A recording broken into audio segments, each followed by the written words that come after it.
A little something you could put away. A bit of patience goes a really long way.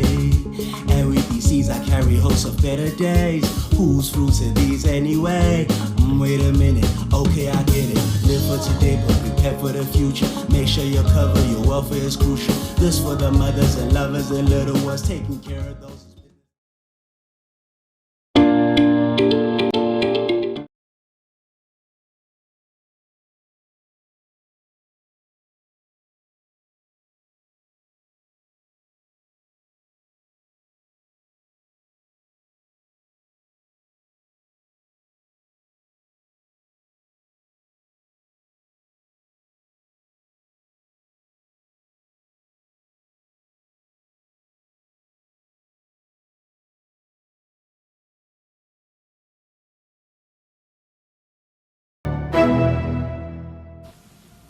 Good evening and welcome to the news at 10. I'm Linda Shonga with your headlines.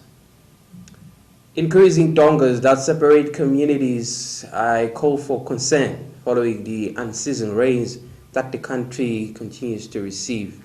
The rains have left a trail of destruction in many areas. 7 people cheated death when their cars collided. It was stated that no one sustained serious injuries. Albany Highlanders failed to defend their record of continuous wins. They played 10 games without defeat. They were able to bow down before Hovovo FC with 1-0 at the Prince of Wales Stadium today. And now the news. The search for a missing copper wire thief who drowned in the Mbabane River continued as the ESWATINI police divers continued with their search.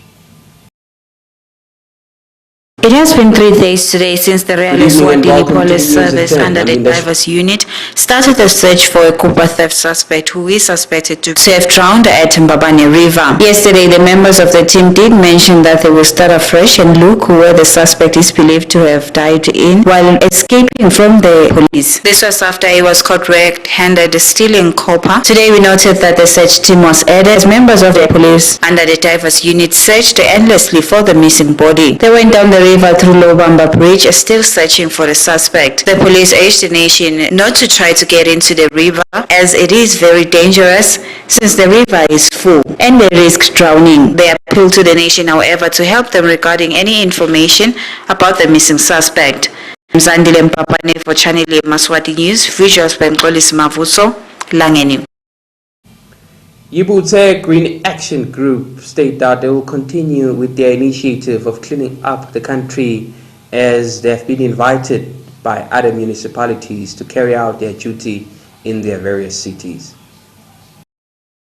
Yemaswati Green Action is a group of people whose mandate is making sure that Eswatini is clean. They go around the kingdom picking up waste that proves to have negative impact in the environment. Our reporters today conducted an interview with the leader of the campaign, Mr. Musandla Ngamandla, who enlightened the Yemaswati as to how many projects they have in the pipeline for this month. He mentioned that they were approached by EZWATINI community and they will further do some cleanup campaigns in other parts of the kingdom. Kahle sasesicela abasezulwini nakalobamba ukuthi asisimane sale sanza phela ngoba live akusiko nje amsunduza kuphela ngalesine ke lotako hlaka 27 silungisa ukuthi siyocleana lapha kuMantenga senyuke siye kalobamba sesicishe imvume sesititfolile nemalungiselelo aseqophelelweni lelisetulu inkinga lekhona lapha kunesive lesilahla tibi lapha kuMantenga singcolisa nalomfula kungathi nje libhande lenyuka mawulapha eblohweni lelitsala kuMantenga lenyuka nje lize liyofika la kuhlala abantu khona kalobamba sithi ke sitawufisa ukuthi simane siyohlanyela lelivangeli lekuhlobisa khona kalobamba nasezulwini mhla ka 27 nifise kubanjiswa kanjani amandla abantu kukhona ke inkampani letisitile ngemathuluzi tasita nangetinto lekuthi sivikele nanathi sisabutha kodwa labangafisa kusita nabo bangasitsinza inombolo yethu ithi 765-89033. Noma ngayindlela abangasita ngayo ukuze lama volunteer ethu akhuthadeke nawo nanathi sikhona ukuwenda lo msebenzi. Liphupho lethu ke ukuthi vele sisichithisa sibe nema chapter lonke lelive la kaNgwane. He concluded by expressing his heartfelt gratitude to the companies that provided protective equipment for them as they continue with their job. I am Zandile Mpapane for Channel Yemaswati News with Mxolisi Mavuso, Mpapane. Increasing dongas that separate communities, I call for concern following the unseasoned rains that the country continues to receive. The rains have left a trail of destruction in many areas. The heavy rains that were experienced in the kingdom the past days had a negative impact, especially in the environment of the country. We noted in different parts of the kingdom that there were huge dongas caused by the rains. This is a major cause of soil erosion, as it was witnessed by our reporters. While comparing this report, we conducted an interview with a member of a Kunvini community who emphasized on the importance of working together to make sure that they fill up the dongas to avoid the major destruction. Imvula tiyana siyatibona tihlahla tiyashintsha imvelo iyabuya esimeni kodwa lisana litulu letimvula setakha tindvonga leteni kwemigwaco nala kunqume madlelo khona letindvonga lesipha setinyuko beteka nalemvelo letinyatha tindvonga setakha ngesitsini takhameti asisakhona kwenta tindvo ngendlela lekahle letasisonke imvelo ngakhona lapho khona sokhasinetincinca sesivulako nako konke lokho mase litulu gijima lapho kwakheke tindvonga cishe lonke lelive lesingafcela ukuthi laba ngasisita kumbe netakhamiti siphumeni sibonisane ukuthi lemvelo lesithi litulu liyana liyenda ibuye lesimene lapho khona sokugedvuka khona siyibuyisela njani phela lengubo yakhona imane ichubeke ikhonse imvelo. He concluded by stating that the people of Kunvini should work hand in hand with the government to fight this problem. I am Zandile Mpapane for Channel Yemaswati News with Mxolisi Mavuso, Kunvini. 7 people cheated death when their cars collided. It was stated that no one sustained serious injuries.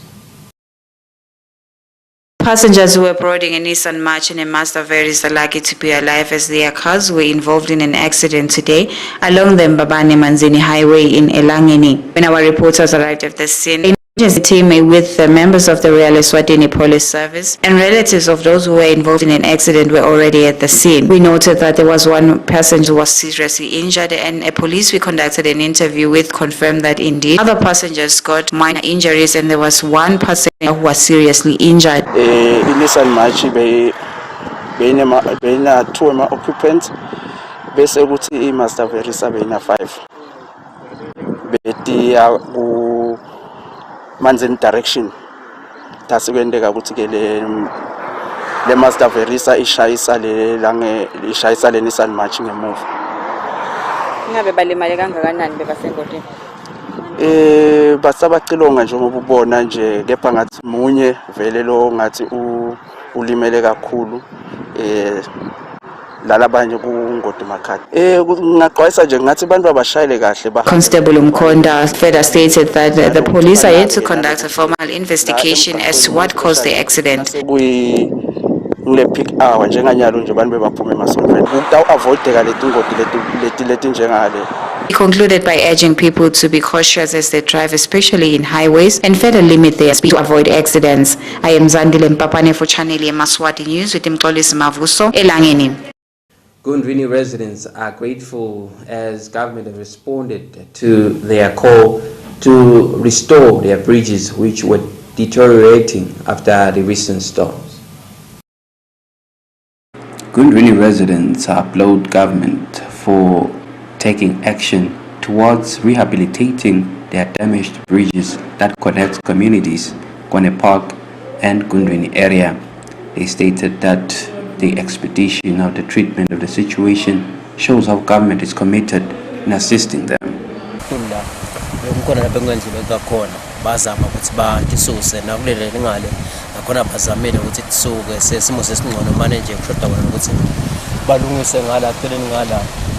ukuthi kube nalendlela ukuthi nalo kumbe lo shayelayo abe nayo indlela ukuthi abone ngomanyalo ungabona but akusiko clear kulabo indlela bawuthola ukuthi ngeke noma udlile ngende ukuthola ukuthi ngenye akabona kwenda ukuthi kumbe ingene bese kutholakala sokuthatha lonke kahle uma bheka ngento maybe kumbe ayekele angalungisi kuhamba kwethu imoto bekutaba bethe ngoba phela bekunehlahla laTulu nokuthi ke lobungoti baleli law lokutawuba ngathi kube nengodo eningi sivele sisitwa ngoba kahulumende ukuthi bato khona kusibuyisela lamatshe la lo mali dobe lifuna kuhamba kwehla letihlahla letemkhiwa tavala aselamantu yasafuna ukukhula lento law but ke sikhuluma sakahulumende sesisitile ngokuthi sokhipha la letihlahla bese abakhona afaka lamatshe ukuthi bamane bavala lesimo lokushothi sifike nini lesigulumba manje senkhohlwa lethi ngilesingaphathi ngilelivile liphelile lokushothi sifike emva kokuba sekwendekele letimvula setinile sekublokile laba sebaletha lethulula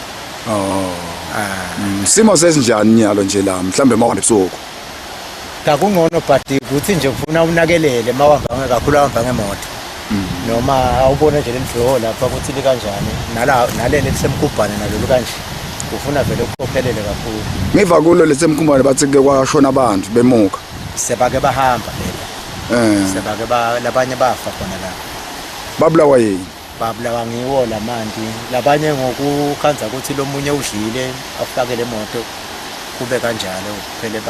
They stated that government tractors arrived to the scene after a broadcast which was made by Channel Yemaswati. In the show with Justice Zamini, Gundvini.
Fightless.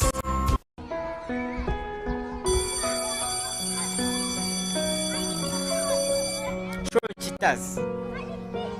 Okay, mfakathatha ibhola.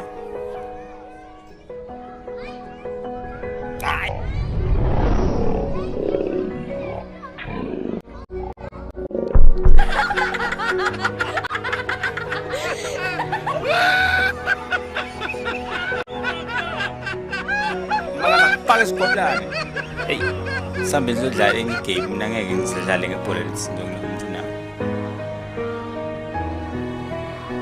Munye umfana kulabathathu eSwatini uyahlukubeteka ngetebullying. Lolu hlobo lehlukumetheka luvame kakhulu ebamfaneni. Ibullying ingoti. Labanye bantwana bagcine batibulele ngenxa yokuhlukunyezwa ngilabanye. Kutfola lusito, shaya mahala ku 951 noma uthumele umlayeto lothi swaka ku 8500. Nalo liquthe likhala lijabulela kutsabuka kwekusa batulu babanzatela ingani phileti uyabhadla inqanqwane entengane emanda savela yaqaphatela emakhamba semengabononi netingomshini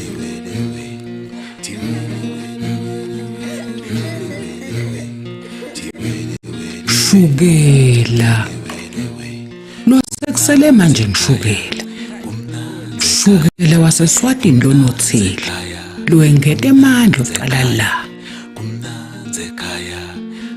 la shuka tsanza shukela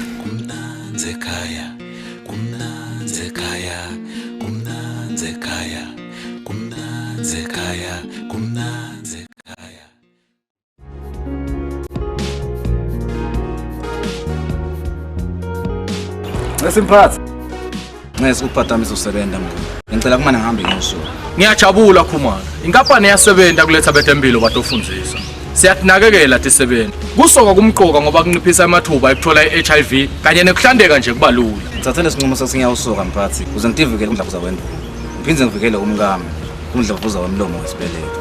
Ngicela kuyawusoka kusasa. Ngeke kwalunga kusasa Khumalo. Hamba ngalesihlanu njengoba ubona umsebenzi umningi kangaka. Ngiyabonga mphathi. Shothi ngalesihlanu ngiyavela ngivukele ngiconze khona esibhedlela. Ngeke ngidinga la emsebenzini. Conza esibhedlela Khumalo. Ukhuthathe nalabanye phela abalingani bakho ukuthi nabo bahambe bayosoka inkampani itanisekela. Lo mlayeto ulethelwa litiko letempilo. Kuva kabandi shayela 2030.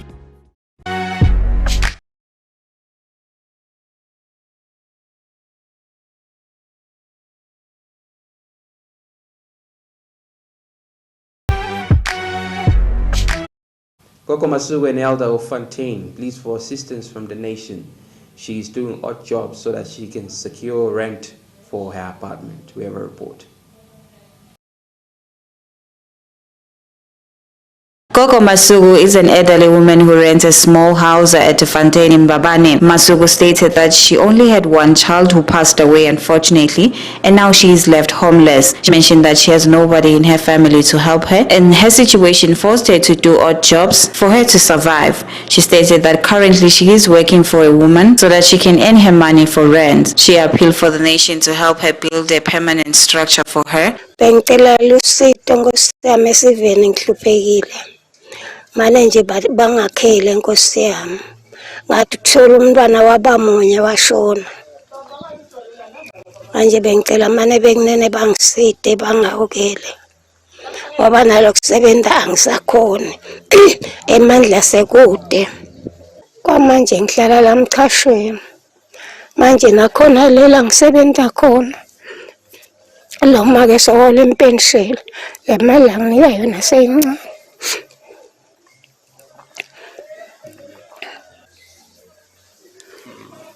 Nice, hola penshela. Kusekhona yini lokwendawo ukhona le kuye lo umsebenza kwama? Ayi kwamanje bengihlaliswe ngilokuphuka kodwa ke ngidawubuyela lokuthi mangikhona lenkwenda kungalesandla sinye ngikwendi ndawubuyela kuleli viki lesuka kongihlale khona ngibuya ke la mchashweni ngalesihlanu manje bengicela nje ukuthi bekunene bamane bangihawele bangiside bangakhele. Ukuphi ekhaya yakho? Ekhaya kusenhlangano eMthombe. Laba fisa ngashayela inombolo endethi kuyo lo 71 761 81 996 761 81 996. She concluded by stating that the situation is very painful for her as she is getting very old and she has limited chance to get any form of employment. I am Zandile Mpapane for Channel Yemaswati News with Mxolisi Mavuso. Residents of Nega state that they lost hope after an investor who was willing to plow sunflower in their community was unable to continue to erect the project due to this bad state of roads which make that place inaccessible. They plead for assistance from government. We have a report.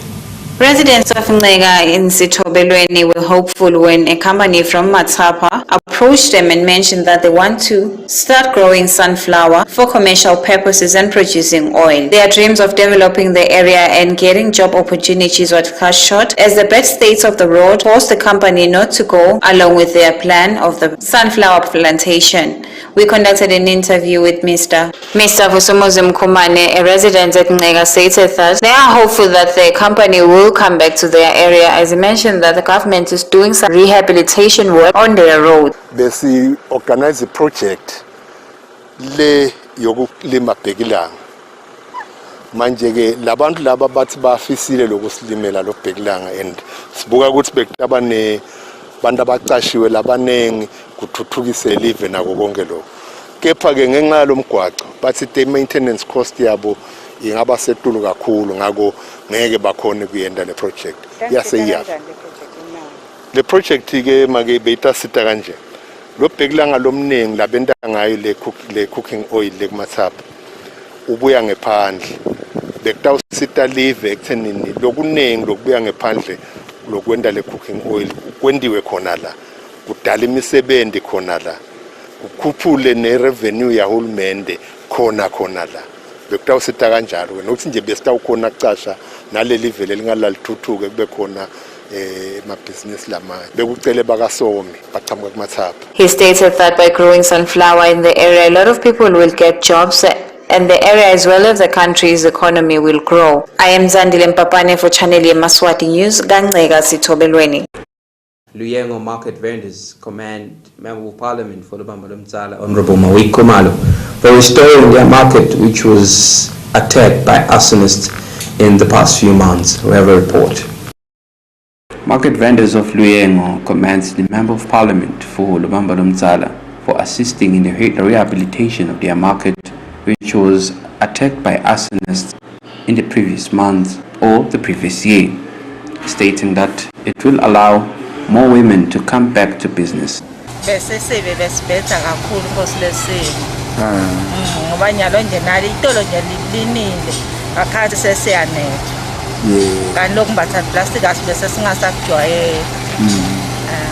Solo kwendeka lokhu injani business? Hayi business bese ingasahambi kahle ngalokuthi vele bese siminyetelene ngoba kwanele akushiswa saminyetelana kule phathi beyisele and then kwase nakuchaqhaza sesishiftela lemuva. Bantu bangasasibona kahle. Mhlawumbe ningathini ke kubonga futhi elungeni leParliament kubabe Khumalo? Siyabonga kakhulu Nkosi yami Wandunga la sendele kona nathi asikwati. Kungekulu futhi nekwethu asathi nje naye ukuthi uthethephi lokho esikhathi lesibile singaka se-COVID. Siyabonga Nkosi yami Wandunga. Cha siyabonga. In the show for Channel Yemaswati News with Justice Dlamini Luyengo.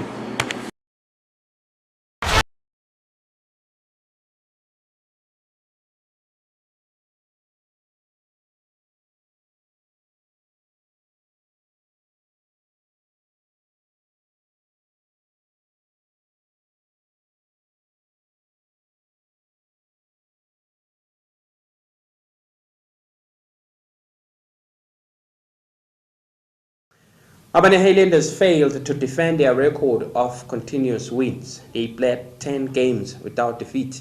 They were able to bow down before Vovovo FC with 1-0 at the Prince of Wales Stadium today. After playing a series of 10 games without being defeated, Mbabane Highlanders continued to play today at the Prince Stadium in Mbabane, where they lost to Vovovo FC with 1-0. Caleb Ngwenya, Vovovo FC head coach, stated that they executed every strategy that he had ordered to the players as they were also gunning for a win as they have attained today. Discipline, and we make it difficult for Highlanders to play in one half. I think we played well. We showed a lot of talent. It was a tough game. It means a lot in terms of motivation of the boys. It means as young as they are, they can play anybody. Assistant coach for Mbabane Highlanders, Masilonyana, stated that they had planned to secure 3 points today, but it was not according to their plan. They hope in games to come they will be able to play another win. Yeah, for me it was a tough game, but we created a lot of chances, then we missed it. Then we got only one chance, then they convert. Football is like that. If you create a chance, you must convert. Because if you don't convert, you will get a chance and they'll convert. Yeah, we are ready. Because for me, it's good because we lose. We have to win when you go to the game. Because I think our opponent they will relax because they win still. When we play that, they're going to relax. Yeah, it was very tough. It was not easy. So well done for the match, the coaching staff, everyone, management. Thank you. With scores of supporters cramming the stadium, the Mbabane Giants were unable to secure 3 points and they were left disappointed. Vovovo FC left Prince of Wales with 3 points and their fans with all smiles. For Channel Yemaswati News, I'm Linda Shong with Kimberly Mavuso. Prince of Wales, Babani. Recapping with top stories to end English news. Increasing dongas that separate communities, I call for concern following the unseasoned rains that the country continues to receive.